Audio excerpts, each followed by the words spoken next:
বিদ্যুৎ খাতে বিপুল দেনা রয়েছে বাংলাদেশের, একদম দেউলিয়া হবার মতো অবস্থা। এমনটি জানালেন নতুন সরকারের বিদ্যুৎ ও জ্বালানি মন্ত্রী ইকবাল হাসান মাহমুদ। বিবিসি বাংলাকে দেয়া এক সাক্ষাৎকারে তিনি বলেন, অর্থ সংস্থান করে পরিস্থিতি সামাল দিতে ডিজাস্টার ম্যানেজমেন্ট করতে হবে। বিপুল অঙ্কের দেনা নিয়ে যাত্রা শুরু করেছে বাংলাদেশের নতুন সরকার, বিশেষ করে বিদ্যুৎ খাতে। বিদ্যুৎ উন্নয়ন বোর্ডের তথ্য অনুযায়ী এবছরের ফেব্রুয়ারি পর্যন্ত বিদ্যুৎ খাতে দেশি বিদেশি কোম্পানির কাছে বকেয়া রয়েছে ৪৫,০০০ কোটি টাকা।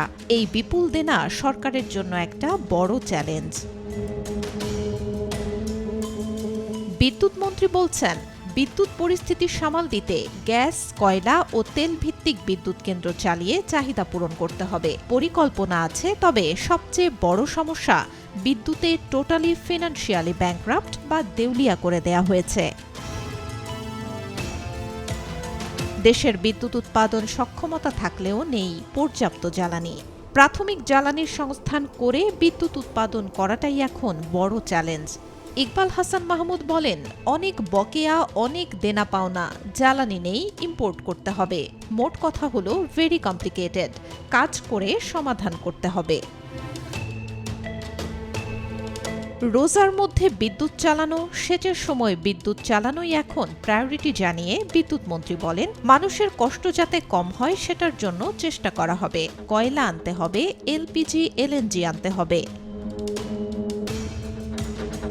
চলতি বছর ফেব্রুয়ারিতেই বিদ্যুতের চাহিদা ১৩,০০০ মেগাওয়াটের কাছাকাছি। বিদ্যুৎ বিভাগ বলছে, এবছর বিদ্যুতের সর্বোচ্চ চাহিদা হতে পারে ১৮,০০০ মেগাওয়াট। রমজানের পরপরই সেচ ও গ্রীষ্ম মৌসুমে নিরবচ্ছিন্ন বিদ্যুৎ সরবরাহ নিয়ে পরিকল্পনা রয়েছে, তবে তাতে বেগ পেতে হবে।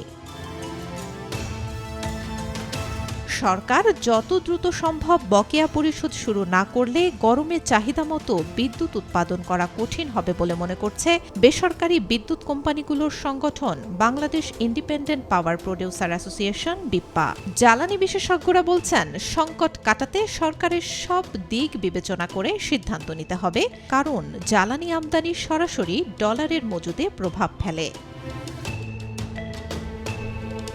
বিদ্যুৎ ও জ্বালানি মন্ত্রী বলেন, অতীতের নানা অনিয়ম সামলে কিভাবে বিদ্যুৎ পরিস্থিতি সামাল দেয়া যেতে পারে সেজন্য সরকার তার ভাষায় ডিজাস্টার ম্যানেজমেন্ট অর্থাৎ সংকট সামলানোর পথ খুঁজছে। Desk report, B News 24।